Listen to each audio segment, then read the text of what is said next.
Hey guys, good morning সবাইকে। মোটামুটি আমরা তারাপীঠ থেকে বেরিয়ে 20 মিনিটের মধ্যে রামপুরহাট স্টেশনে চলে এসেছি। আমরা কিন্তু টোটো করেই এসেছি, তো সেই ক্লিপটা তোমাদেরকে দিতে পারলাম না। আর এখন এখান থেকে ট্রেন ধরবো। ট্রেন ধরে কোথায় কি যাচ্ছি না যাচ্ছি সেটা সব কিছুই তোমাদেরকে দেখাবো। তোমরা ভিডিওটা কন্টিনিউ করতে থাকো। সকালের ওয়েদারটা কিন্তু দারুণ। রামপুরহাটে খুব একটা ভিড় নেই। সবার ভালো লাগছে, কিন্তু আমার মরা ঢেনা লাগছে, যেহেতু সকালবেলা আমি দুধ চা খাইনি, কেউ দেয়নি, কেউ কিনে দেয়নি বলে দুধ চা এখানে কেউ খাচ্ছে না। জোর করে জোর করছি, তাও খাচ্ছে না। আরে গাইস, এই মামি খাওয়া অবশ্যই খেতে পারি, কিন্তু খাচ্ছে না তো মামি। ও অনেকক্ষণ ধরে বলে যাচ্ছি, কালকে ফুচকা খাওয়া জোর করে হাত পা ধরে আমি খাবো চা সবাইকে। চলো বলেছে ব্লগ, কিন্তু খাওয়াবে না। সকাল সকাল রামপুরহাট স্টেশনে এসে কিন্তু ভালোই লাগছিল। আর আমরা তাড়াহুড়ো করে এসেছি ঠিকই, কিন্তু এখনও ট্রেন আসেনি বা ট্রেনের খবরও কিন্তু এখনও হয়নি।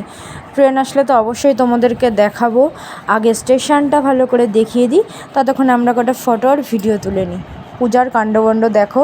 পূজাকে আজকে সুন্দর লাগছে বলে আজকে দেখো ও কী করছে, মানে পাগলের মতন করছে।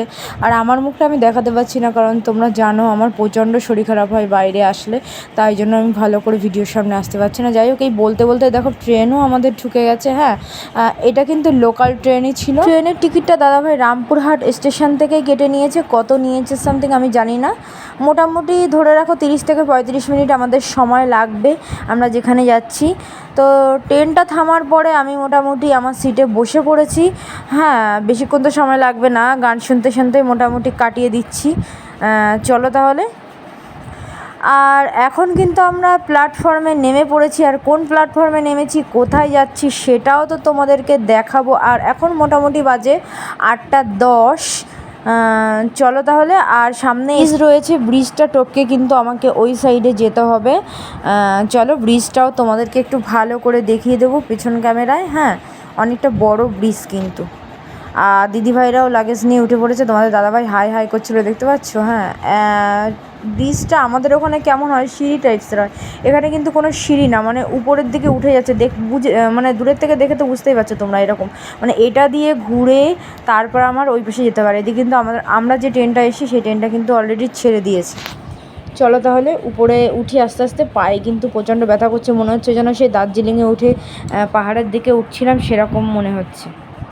চলো তাহলে। লিফট কিন্তু ছিল, কিন্তু আজকে লিফটটা বন্ধ ছিল, ওই জন্য আমরা লিফটে করে যেতে পারিনি। আর স্টেশনটা একটু ভালো করে দেখিয়ে দিই। যাই হোক, অনেকক্ষণ কিন্তু তোমাদেরকে না জানিয়ে রেখেছি যে আমরা কোথায় এসেছি, কোন স্টেশনে এসেছি।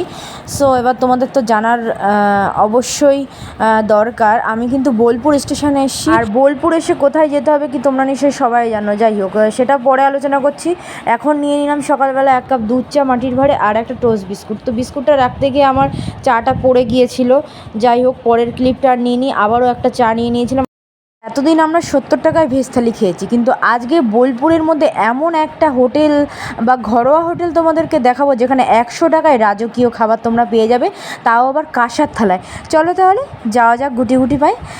এখানে কিন্তু আমরা একদম চলে এসেছি। টোটো দাঁড় করানোর পরে আমরা একদম ঢুকে গেলাম হোটেলে। আর এটা তো দেখতেই পেলে কৃষ্ণাদির ঘরোয়া হোটেল বলে লেখা আছে। এখানে কিন্তু একদম কাঁসার থালায় আমাদের ভাত দিয়ে দিয়েছে গরম গরম। আর ভাতের সাথে ছিল একটা লেবু, আর ছিল ডাল, আলু পোস্ত, আলু পটলের রসা, ঝুড়ি ঝুড়ি আলু ভাজা, চাটনি, পাঁপড়, দই, উচ্ছে আলু ভাজা, মানে এলাহি কাণ্ড। আর লাস্টে কিন্তু দাদা ঘিও দিয়ে দিয়েছিল, ঘিটা আগে মিস করে গিয়েছিল। আর এটাই কিন্তু এখন আমরা খেয়ে নেব, তোমরা কিন্তু একবার ট্রাই করে দেখতে পারো। চলো তাহলে। সো ফাইনালি কিন্তু আমরা সোনাঝুরির হাটে পৌঁছে গেছি। আর দেখতেই পাচ্ছ যেদিকেই তাকাচ্ছি সেদিকেই কিন্তু হাটের পুরো মানে পরিপূর্ণ হয়ে গেছে।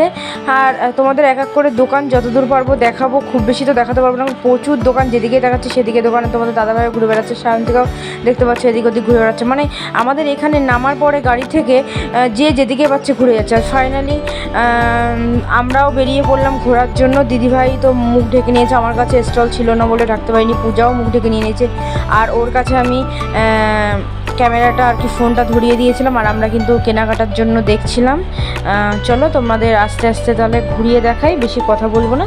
চলো। ফার্স্ট টেবিল চলে আসলাম একটা কসমেটিকের দোকানে। এখানে কিন্তু অনেক রকম হাতের কাজের কানের দুল ছিল, গলার হাত থেকে শুরু করে চুড়ি থেকে শুরু করে নানান রকমের জিনিস ছিল। হ্যাঁ, তারপর চলে আসলাম একটা জামা কাপড়ের দোকানে। এখানে চুড়িদার দেখছিল দিদিভাই, আর আমিও দেখে নিচ্ছিলাম একটু চুড়িদার। আর এই সাইডেও আর একটা জামা কাপড়, ব্যাগ, সব রকমের দোকান ছিল। মোটামুটি ঘোরার পরে দেখি এদিকে ছৌ নাচ হচ্ছে, তো এদিকে আমরা কিছুটা সময় কাটালাম, সবাই নাচানাচি করলাম। এবার তো বাড়ি যাওয়ার পালা, চলো।